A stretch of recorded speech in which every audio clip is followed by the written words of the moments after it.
పెళ్ళైనా పండగైనా వేడుక ఏదైనా పట్టుచీరల ప్రత్యేక వేదిక వారాహి సిల్క్స్. బీహార్ రాజకీయాల్లో మరో కీలక ఘట్టం ఆవిష్కృతమైంది. ఎమ్మెల్సీ పదవికి ముఖ్యమంత్రి నితీష్ కుమార్ రాజీనామా చేశారు. రాజీనామా లేఖను కూడా కౌన్సిల్ సెక్రటేరియట్కు ఆయన అప్పగించారు.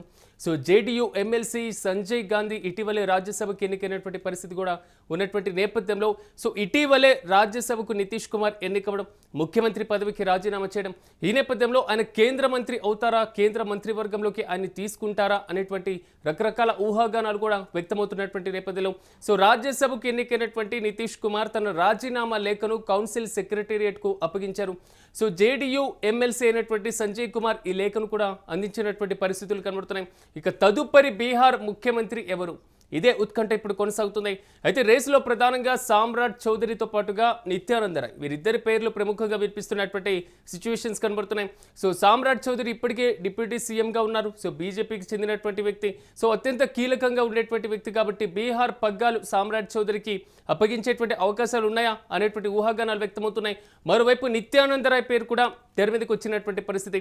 ఎట్టకేలకు కేంద్ర రాజకీయాల్లోకి వెళ్ళినటువంటి నితీష్ కుమార్ స్థానంలో ముఖ్యమంత్రి వారసుడిగా ఎవరుండబోతున్నారు అనేటువంటి క్వశ్చన్ మాత్రం రైజ్ అవుతుంది. ఇదే అంశానికి సంబంధించి మరింత సమాచారం మా ప్రతినిధి సత్య అందిస్తారు. సత్య చెప్పండి, నితీష్ కుమార్ ఎమ్మెల్సీ పదవికి రాజీనామా చేశారు. కోన్ బనేగా బీహార్ సీఎం, ఇదే ఇప్పుడు పెద్ద బిగ్ క్వశ్చన్ గా మారింది. పూర్తి అప్డేట్స్ ఏంటి?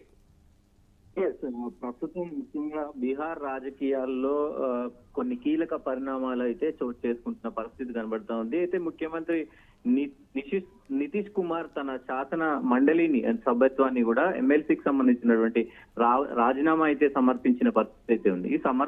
ఈ సమర్పణకు గాను ముఖ్యంగా జేడీయూ ఎమ్మెల్సీ సంబంధించి సంజయ్ గాంధీ నితీష్ కుమార్ తరఫున ఆయన రాజీనామా లేఖను తీసుకొని వెళ్ళి కౌన్సిల్ సెక్రటేరియట్ చైర్మన్ అయినటువంటి అవధేష్ నారాయణ్ కు అందజేసిన పరిస్థితి అయితే ఉంది. అయితే ప్రస్తుతం ఇటీవలే మరి ఏదైతే నితీష్ కుమార్ రాజ్యసభకు ఎన్నికయ్యారో ఈ క్రమంలోనే రాజ్యసభ సభ్యుడిగా బాధ్యతలు చేపట్టేందుకు వీలుగా మరి ఎమ్మెల్సీ పదవికి కూడా ఆయన రాజీనామా చేసినట్టు తెలుస్తా ఉంది. అయితే ఏప్రిల్ 10న మరి ఈ ప్రమాణం ఏదైతే ఎంపీగా ప్రమాణ స్వీకారం చేస్తారా అనేది కూడా తెలుస్తా ఉంది. సో రాజ్యసభకు వెళ్తున్న నేపథ్యంలో ప్రస్తుతం నితీష్ కుమార్ ముఖ్యమంత్రి పదవికి కూడా త్వరలో రాజీనామా చేయనున్నారు అనేది కూడా తెలుస్తా ఉంది. దీంతో ఒక్కసారిగా మరి 20 ఏళ్ల పరిపాలన కావచ్చు, ఇవన్నీ కూడా దాదాపు 20 ఏళ్లుగా ఆయన ముఖ్యమంత్రిగా ఉన్నారు. దీంతో బీహార్ సీఎం ఎవరు అవుతారు అనేది ప్రస్తుతంగా బీహార్ లో చర్చనీయాంశంగా మారిన పరిస్థితి ఉంది.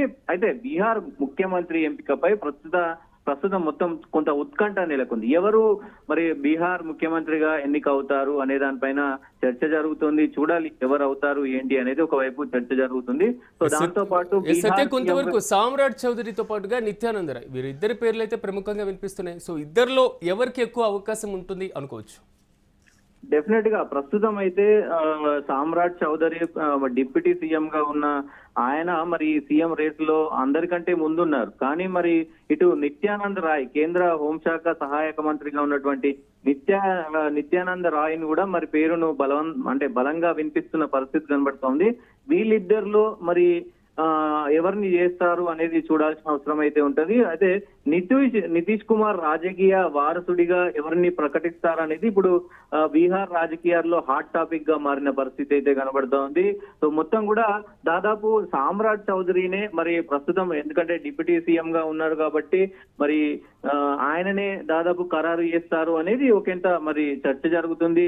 ఒకవేళ ఈ ఖరారు ప్రక్రియకి సంబంధించి, ఎందుకంటే బీజేపీకి ముఖ్యమంత్రి పదవి ఆల్మోస్ట్ ఖాయంగా కనబడుతుంది కాబట్టి సో బీజేపీ నిర్ణయం తీసుకునేటువంటి అవకాశం కనబడుతుందా, లేదా నితీష్ కుమార్ కూడా ఈ ప్రక్రియలో భాగస్వాములు అవుతారనుకోవచ్చు? ఎస్, డెఫినెట్ గా నితీష్ కూడా దీంట్లో మీరు అన్నట్టు ఇటు బీజేపీ వ్యూహం బీజేపీకి ఉంటుంది, ఇటు నితీష్ వ్యూహం నితీష్ కూడా ఉంటుంది. నితీష్ కి ముఖ్యంగా తన కుమారునికి ముఖ్యమంత్రి పదవి ఇవ్వాలి, నేను రాజ్యసభకి వెళ్ళాలి అనేది కూడా మరి అటు బీజేపీ ఆఫర్, అంటే ఒక రాజకీయ ప్రణాళికతో ఇదంతా కూడా జరుగుతుంది కాబట్టి సో ఇటు ఎన్డీఏ కావచ్చు, బీజేపీ కావచ్చు, ఇటు నితీష్ కావచ్చు, ఇద్దరు చర్చించుకునే ఒక నిర్ణయానికి వస్తారు కాబట్టి చూడాలి. మరి అంటే వీళ్ళిద్దరితో పాటు సామ్రాట్ చౌదరితో పాటు నిత్యానంద్ రాయ్ తో పాటు మరి ఇటు అనేక పేర్లు వినబడతా ఉన్నాయి. విజయ్ కుమార్ శిశును పేరు వినబడతా ఉంది. సంజయ్ చౌరాసియా పేరు వినబడతా ఉంది. నితిన్ నబీ పేరు కూడా పరిశీలిస్తున్నట్టు తెలుస్తోంది. అంటే ఎవరికి కట్టబెడతారు అనేది ఇటు ఇద్దరు డిసైడ్ చేయాల్సిన అవసరం ఉంటది. బీజేపీకి సంబంధించినటువంటి ముఖ్య నాయకులు, అలాగే నితీష్ కుమార్, వీళ్ళిద్దరు కూడా అంటే ప్రభుత్వం ఎక్కడా కూడా మరి లోటుపాట్లు ఉండొద్దు కాబట్టి సో ఎవరు ఫైనల్ గా డిసైడ్ అవుతారు ముఖ్యమంత్రిగా అనేది చూడాల్సిన అవసరం అయితే ఉంటది. దాదాపు ముఖ్యమంత్రి పదవి మరి సామ్రాట్ చౌదరికి ఇస్తారా అనేది అయితే పెద్ద ఎత్తున ఊహాగానాలు అయితే వినబడుతున్న పరిస్థితి అయితే ఫైనల్ గా మాత్రం కేంద్ర కేబినెట్ లోకి నితీష్ ఉండబోతున్నారా అనేటువంటి ప్రశ్నకి ఒక బలమైనటువంటి సమాధానం అవుననే వస్తుంది. బట్ ఎప్పుడు ఉండే ఛాన్స్ ఉండొచ్చు అంటారు? అంటే 5 రాష్ట్రాల ఎన్నికల తర్వాత ఉండే పరిస్థితి ఉంటుందా, లేదా ఈ మధ్యలోనే ప్రమాణ స్వీకారాలు తంతేమని ఉంటుందా?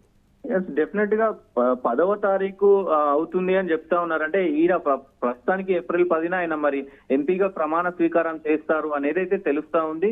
సో చూడాలి మరి ఇటీవల మరి ఆ 10 తర్వాత ఉంటుందా లేదా 10 తారీఖు రోజే ఉంటుందా అనేది చూడాల్సిన అవసరం అయితే ఉంటది. అఫీషియల్ గా డేట్ మాత్రం కొంత మరి రావాల్సిన అవసరం ఉంది.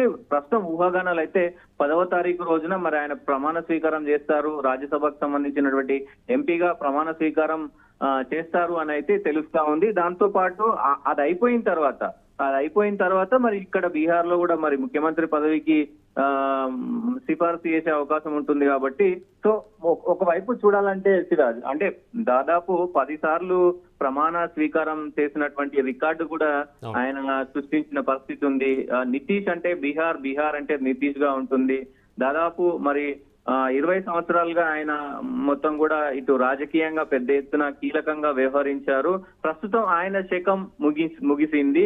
సో ఆయన శకం ముగిసిన తర్వాత తన రాజకీయ భవిష్యత్తు గాని తన రాజకీయ నేపథ్యం గాని చూసుకునే బాటలో మరి ఎవరు ఉంటారు అనేది కూడా చూడాల్సిన అవసరం అయితే ఉంటది. ప్రస్తుతం ముఖ్యమంత్రి పదవి కోసం ఇటు బీజేపీ తాతాలాడుతుంది, ఇటు నితీష్ కుమార్ యొక్క కొడుకు కూడా తాతాలాడుతున్నాడు. అంటే ఇక్కడ రాజకీయ వారసుడిగా ఇటు బీజేపీ అభ్యర్థికి మరి నితీష్ ఇస్తారా లేకపోతే తన కొడుకే ఇస్తారా అనేది ప్రస్తుతం చర్చనీయాంశంగా మారిన పరిస్థితి అయితే కనబడుతుంది. ఏదేమైనప్పటికీ నితీష్ కుమార్ మహాప్రస్థానం దాదాపు 10 సార్లు కూడా మరి ప్రమాణ స్వీకారం చేసినటువంటి ప్రస్థానం కావచ్చు, అలాగే దాదాపు 20 సంవత్సరాల నుంచి కూడా ఆయన ముఖ్యమంత్రిగా ఉన్నటువంటి ప్రస్థానం కావచ్చు, ఇవన్నీ కూడా మరి నేటితో 10వ తారీఖుతో ముగియనున్నాయి. సో కొత్త వారసుడు రాబోతున్నారని కూడా చర్చనీయాంశంగా మారిన పరిస్థితి ఉంది. బీజేపీ అటు నితీష్ కూడా మరి దీనిపైన అఫీషియల్ గా ఎవరు ఏంటి అనేది స్పందించాల్సిన అవసరం అయితే ఉంటుంది. Right Satya, thank you. మొత్తం మీద బీహార్ రాజకీయాల్లో మాత్రం మరో కీలక ఘట్టం ఆవిష్కృతం కాబోతుంది. ఎమ్మెల్సీ పదవికి మాత్రం ముఖ్యమంత్రి నితీష్ కుమార్ ఇప్పటికైతే రాజీనామా చేశారు. కొత్త ముఖ్యమంత్రి ఎంపిక పైన మాత్రం ఊహాగానాలు వ్యక్తమవుతున్నాయి. రాజీనామా లేఖను కౌన్సిల్ సెక్రటేరియట్కి అప్పగించారు జేడీయూ ఎమ్మెల్సీ సంజయ్ గాంధీ. ఇటీవలే రాజ్యసభకు ఎన్నికయ్యారు నితీష్ కుమార్. ఇక తదుపరి బీహార్ ముఖ్యమంత్రి ఎంపిక ఎవరిని ఎంపిక చేస్తారన్న దానిపైన మాత్రం ఉత్కంఠ కొనసాగుతుంది. ప్రధానంగా ముఖ్యమంత్రి రేసులో సామ్రాట్ చౌదరితో పాటుగా నిత్యానంద రాయ్, వీరిద్దరి పేర్లు మాత్రం ప్రముఖంగా వినిపిస్తున్నాయి. సో సామ్రాట్ చౌదరి వైపే బీజేపీ మొగ్గు చూపుతుందా?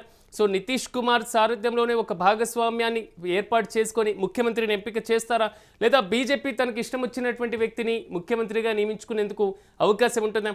తాజాగా రాజ్యసభకు ఎన్నికైనటువంటి నేపథ్యంలో ఎమ్మెల్సీ పదవికి కూడా రాజీనామా చేశారు.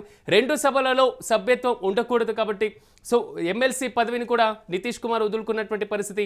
నెక్స్ట్ పార్లమెంట్ సెక్షన్లో కూడా ఆయన రాజ్యసభ సభ్యుడిగా ప్రమాణ స్వీకారం చేసేటువంటి అవకాశం అయితే కనబడుతుంది. సో బీహార్ ముఖ్యమంత్రి ఎవరు అన్న దానిపైన మాత్రం బిగ్ క్వశ్చన్ అలాగే కంటిన్యూ అవుతుంది.